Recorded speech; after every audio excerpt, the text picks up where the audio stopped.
Hello, it's Catherine from my hillside garden.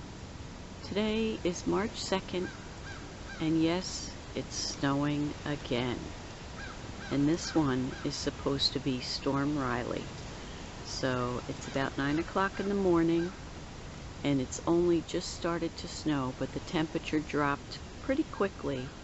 It was 43 through the night, and it's now 32 degrees. So, just wanted to give you my view, and we're going to go into the grow room today so I can show you what I've been doing over the past week and how things are growing. Okay, here are my onions. We're in the grow room. I've also noticed that one of my lights has gone out, so I'll have to change that. I've decided, after comments from several people and doing a little bit of research, I'm going to leave these as is and plant them out when they're ready. This week I did plant up my tomatoes and peppers. They have not shown through yet, but I haven't expected them to. Down here on this shelf, there are the spring onions. I've had very good germination from the fresh seeds, so I do believe that that's what the problem was. There's a little dill. I know it's a little bit early, but much better germination with fresh onion seed. Here are the sweet potatoes, still growing their slips, so leaving them as they are.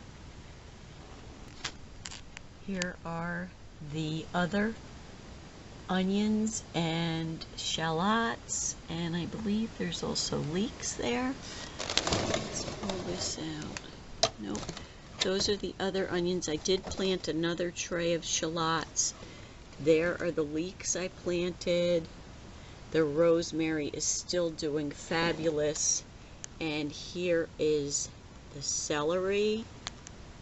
I know it looks a little yellow, but I think that's the lighting, because looking at it, it does not look yellow as it does on the camera. So there's, oop, got somebody in the back here. That's what's holding us up. I also started some more seeds. We have quick start cabbage in here. I did that this week. These little trays really come in handy when you have the separate cell packs, instead of having to have the whole big tray on the shelf. I also did some more Elsa Craig onion and some more Stuttgart, just because I was afraid I wasn't going to have enough onions.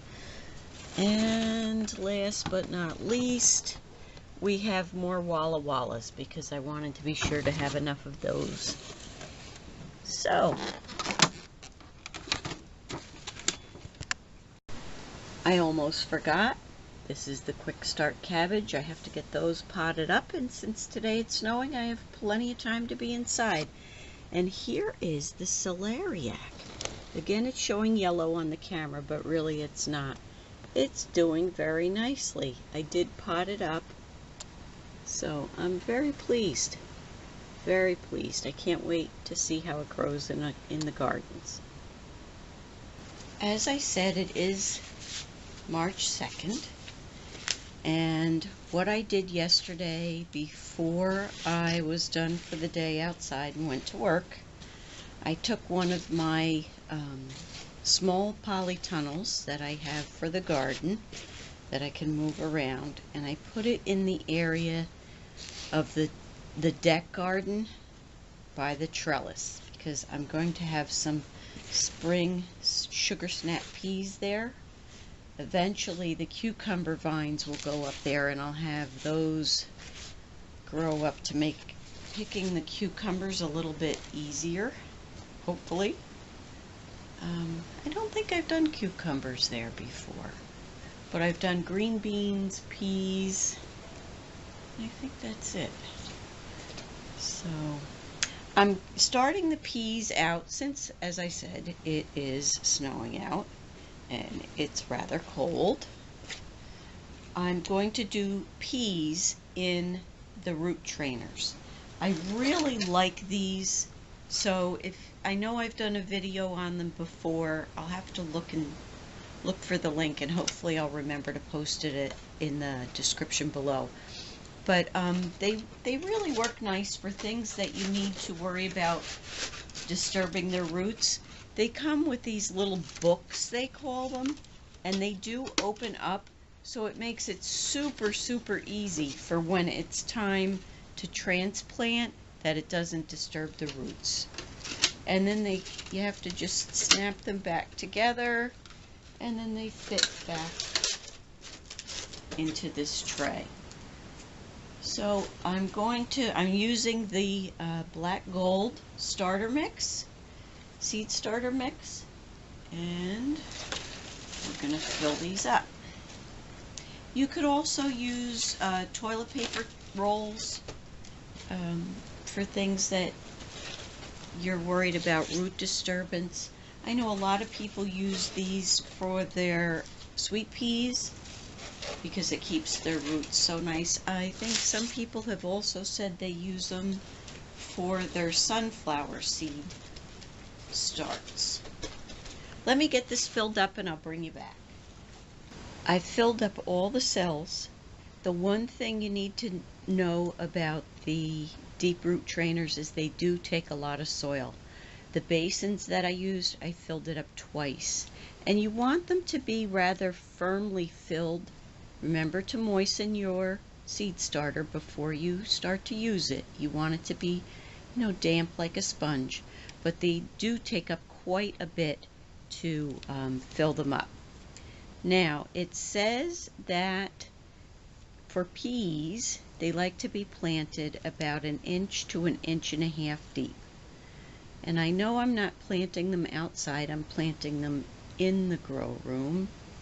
So I'm not going to worry so much about being exactly 1.5 inches deep. I'm just going to do a drill with this pencil. And also what I'm going to do is I am using seed that is 2 years old. And I did look up the shelf life, and it did say 3 to 4 years for peas. I do have some that are a little bit older that I am going to use and plant in the garden, or I may just do them for pea shoots. That way I don't really need to worry about how well they germinate or not. I have never done pea shoots, growing the pea plants just for the shoots, but I've heard a lot about it and I think it sounds interesting, and they're supposed to taste very good. So I have sugar snap peas. That's what I'm going to be growing. I have some by Ferry Morris and some by Seeds and Such. These ones are super sugar snap peas. The ones by Ferry Morris are a little bit older. They're from 2016, so I'm going to see how many I can get in here. I'm going to put 3 peas. I did not, oop, there goes one, volunteer plant. I did not soak them first, so they're just the hard little peas. Now I'm going to put 3 in each cell. As I said, we love peas, so the more the better.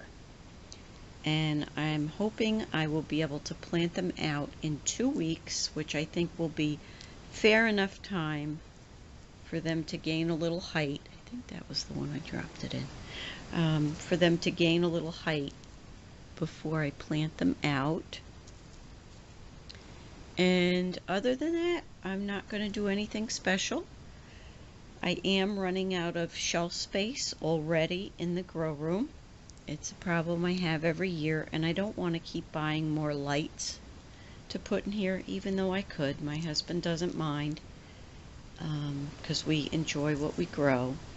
But I'm learning more about planting outside under cover. So if you want to know more about that, I do have a couple videos I'm going to be putting up of what I'm doing in our garden. But if you need some more recommendations, there's Patrick over at 1 Yard Revolution, and also Sarah at Sarah's Garden.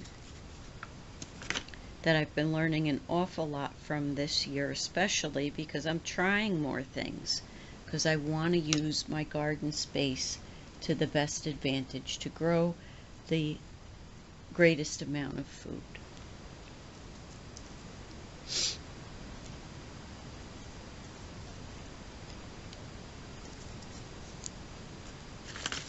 Okay, so I've used up all the Ferry Morris. Now I'm going to go through, look how different these peas are compared to the ones from Ferry Morris. I hope you're getting this. See how round? Oh, that's got turned on.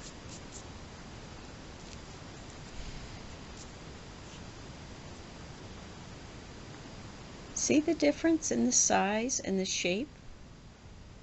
So I wonder how these are going to do. We'll have to see. I don't remember where I got you from. So we're going to do the same thing. We're going to put in 3 of each. And I'm going to end up having to push them down a little bit, I think, because I didn't make them quite deep enough. I want to be sure they have enough space to grow before I can plant them out. And there we have 3 seeds in each spot. You could just about see them. Just about. I did push them down a little bit more. I'm going to cover them over. I'm going to cover them over and give them a bottom water, and then they'll go on what's left of the grow room shelf space. Until we update next week, have a great week. Stay safe, stay warm, happy gardening.